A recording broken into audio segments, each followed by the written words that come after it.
Baik, Assalamualaikum warahmatullahi wabarakatuh. Perkenalkan, nama saya Muhammad Haikal. Saya dari kelas PAI A1 semester 5. Ya, di sini saya akan membawakan pembelajaran akidah akhlak, konsep pembelajaran akidah akhlak dengan tema akhlak tercela. Yang sebelumnya kita sudah membahas tentang akhlakul karimah ya. Di situ akhlak-akhlak yang baik secara sosial, secara ekonomi dalam artian untuk perdagangan dan lain sebagainya, yang sekiranya kita di situ itu berbuat baik kepada semua makhluk ya, semua makhluknya Allah Ta'ala kayak gitu. Dan akhlak tercela itu akhlak yang paling akhlakul karimah itu akhlak yang paling disukai oleh Allah Subhanahu wa taala gitu. Dan sebagaimana Rasulullah Shallallahu alaihi wasallam, innama buistu liutamima makarimal akhlak ya. Rasulullah SAW itu diutus, sesungguhnya Rasulullah SAW itu diutus untuk di dunia ini untuk menyempurnakan akhlaknya. Sekarang kita masuk ke tema akhlak tercela. Akhlak tercela di sini yang pertama yaitu ada nifak. Nifak atau dari kata lain sebagai munafik, kata lain dari munafik. Itu secara bahasa berarti ketidaksamaan antara lahir dan batin. Dan nifak menurut syarok itu ya terminologi berarti menampakkan keislaman dan kebaikan tetapi menyembunyikan kekufuran dan kejahatan ya. Itu pelakunya dinamakan munafik ya. Jadi makanya jangan jadi orang yang munafik ya. Boleh jadi orang munafik itu termasuk dari akhlak-akhlak yang tercela ya. Itu tidak diperbolehkan dan diharamkan ya. Semoga kita dijauhkan dari akhlak-akhlak dari sifat-sifat yang tercela. Dan ada macam-macam perilaku nifak ini. Yang pertama ada nifak akbar, yang kedua ada nifak ashor. Di mana nifak akbar itu adalah ketika seseorang menampakkan keimanannya kepada Allah Subhanahu wa taala beserta rasulnya, beserta kepada para malaikatnya dan juga hari akhirnya, tetapi sebenarnya dia tidak percaya dan akan menolak keseluruhan hal-hal di atas tadi. Jadi sekiranya dia ngomong sholat itu yo mau buat gaya-gayaan tok ya gitu. Dengan kata lain dia niatnya beda seperti itu. Kemudian untuk nifak ashor itu atau nifak kecil berarti manakala seseorang menampakkan secara jelas segala amal yang baik. Ada amal yang baik itu termasuk tadi yang di atas, tapi sesungguhnya ia tidak seperti itu, bahkan bertolak belakang kayak gitu. Naudzubillah wa a'udzubillah. Semoga kita dijauhkan dari macam-macam perilaku nifak atau orang-orang yang munafik seperti itu. Dan ini ada tanda-tandanya. Ada tandanya orang munafik itu ya, jangan pernah memberikan janji. Ketika dia dikasih janji, dia tidak menepati. Dan ketika ada perjanjian, dia akan membatalkannya. Bila berbicara, dia berdusta. Ngomong sama sana, ini. Ngomong sama sini, ini. Kayak gitu. Jadi ibaratnya wong iku koyok kulaan. Kulaan saka kono, buak kono. Kulaan saka kono, buak kono. Kayak gitu. Terus kemudian dia diberi amanah, dia bakal berkhianat. Jadi nggak amanah orangnya. Dia juga apabila berseteru dia yang membuat dosa. Naudzubillah wa a'udzubillah. Mau kita dijauhkan dari tanda-tanda perilaku orang-orang yang munafik. Jangan sampai kita termasuk dalam golongan-golongan orang munafik. Apalagi di zaman sekarang ini, masya Allah, orangnya kelihatan baik di depan, ternyata di belakangnya membicarakan, di belakang menjelek-jelekan. Naudzubillah wa a'udzubillah. Ya. Kemudian ada keras hati. Ini sebagian yang kita bahas. Kemudian ada keras hati. Ya, keras hati itu adalah ghadab.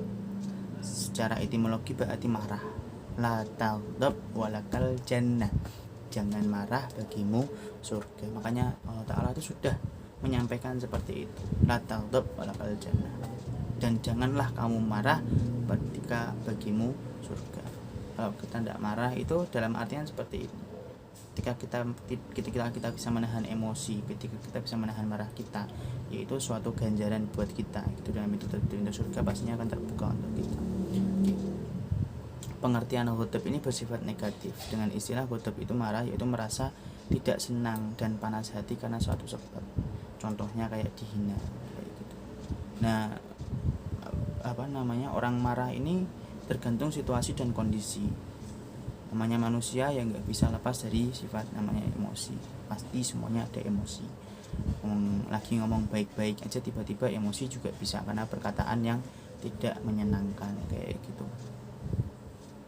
Nah, mengobatinya, bagaimana mengobatinya? Caranya yaitu mengingat keutamaan menahan amarah. Barang siapa yang bisa menahan amarah, ya, barang siapa yang bisa menahan amarah, maka orang itu termasuk orang yang hebat kayak gitu. Ya, seperti itu. Jangan sampai kita marah, ya marah ya wajar lah, namanya orang marah itu wajar kayak gitu. Cuman jangan sampai berlebihan, apalagi ngomongnya pedes, gak enak hati gitu kan, didengarkan itu ndak enak. Ya kalau yang dimarahin sabar ndak apa-apa, yang dimarahin bisa mengerti, tapi kan tidak semua orang bisa mengerti apa yang kita inginkan kan kayak gitu. Yang kedua, takut akan siksaannya Allah Subhanahu wa taala. Takut akan siksaannya Allah Subhanahu wa taala. Oh, ki aku ngamuk karo wong ki sebabe apa? Siksane ya mesti ono kayak gitu. Dampak dari azabnya, dampak dari kita marah itu pasti akan dihadap sama Allah. Akan semuanya itu akan dipertanggungjawabkan. Perilaku baik dipertanggungjawabkan, perilaku buruk juga dipertanggungjawabkan. Semuanya itu ada pertanggungjawabannya semua. Kayak gitu. Kita berbuat baik juga ada pahalanya, kita berbuat buruk juga ada dosanya. Kayak gitu. Kita semua selalu dijauhkan sama Ta'ala dari hal-hal yang sifatnya itu tercela dan yang tidak disukai, akhlak yang tidak disukai oleh Allah Subhanahu wa taala. Seperti itu ya. Ini ada macam-macam daya marah ya. Ada macam-macam daya marah di sini, yaitu ia tidak memiliki daya marah atau lemah, kurang baik. Ketika seorang tidak dapat marah atau memiliki tingkat kemarahan yang lemah dengan tingkat daya marah yang lemah, seorang akan memiliki harga diri yang rendah dan hina, yang berdampak pada tidak melakukan tindakan apa-apa gitu. Nah, ini contohnya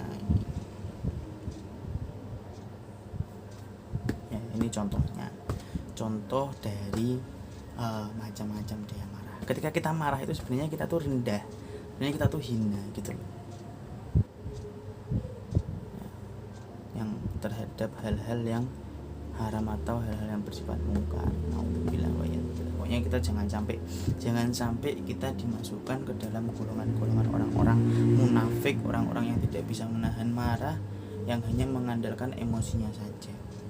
Daya marah yang berlebihan adalah daya marah yang keluar dari diri seseorang, sehingga seseorang keluar dari kontrol akal dan agama. Ketika kita marah, kita nggak akan berpegang teguh pada agama, iya Pak Ndak? Kita sudah emosi, gak mungkin kita mikirkan agama, ini halal, ini haram, ini mengatakan seperti ini baik atau tidak. Itu tidak akan seperti itu, tidak akan berpikir jernih. Namanya orang marah itu ya sudah seperti itu kayak gitu. Orang marah itu pasti pemikirannya sudah hilang akal lah ibaratnya kayak gitu, karena sudah terganggu emosi. Nanti kalau sudah emosinya reda, dia sadar, dia baru bilang, ya Allah aku hilaf tidak apa, tapi jangan berkali-kali. Hilaf kok berkali-kali, mengamuk hilaf, emosi hilaf, tapi diulang-ulangi terus, namanya bukan hilaf, dabrek ya. Maka di sini dikatakan nurani dan daya pikir warasnya sudah hilang. Orang ngamuk itu waras hilang, akal sehatnya sudah hilang.